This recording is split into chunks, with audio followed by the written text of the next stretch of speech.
A nested dictionary is a dictionary that has many dictionaries in it.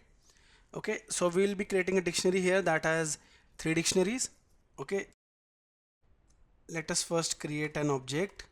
And within that I'll now add 3 dictionary objects to make it a nested dictionary. Within the products object I have added 4 dictionaries: my stock 1, my stock 2, my stock 3 and my stock 4. All of them are having 4 key value pairs: product, price, quantity and in stock. Okay, now I'll just print the products, which will print all the nested dictionaries.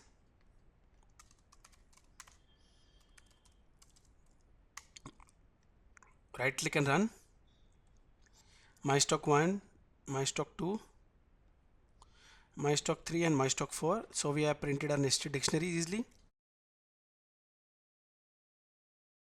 Now let us see how we can access values from a nested dictionary in Python.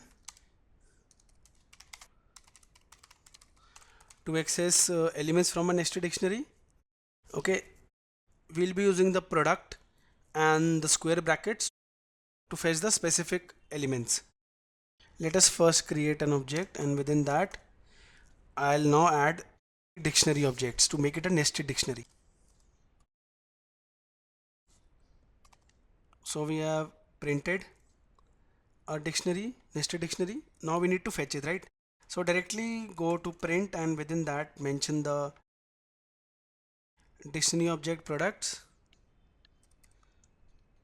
and now under square brackets mention the value which you want from the nested dictionary. So let's say I want from my stock 2, and from my stock 2 I want the HDD value.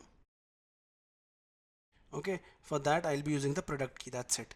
So herein mention the product key. That's it. This will print the following value. That means my stock 2 product, it will return HDD. Right click and run. Herein you can see it has written HDD.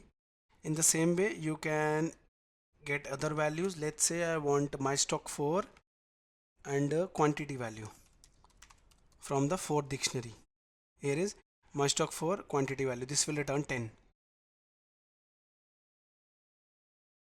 Run it. Here it is. We have printed a dictionary as well as the 2 values. In this way we can work around nested dictionaries in Python and access values.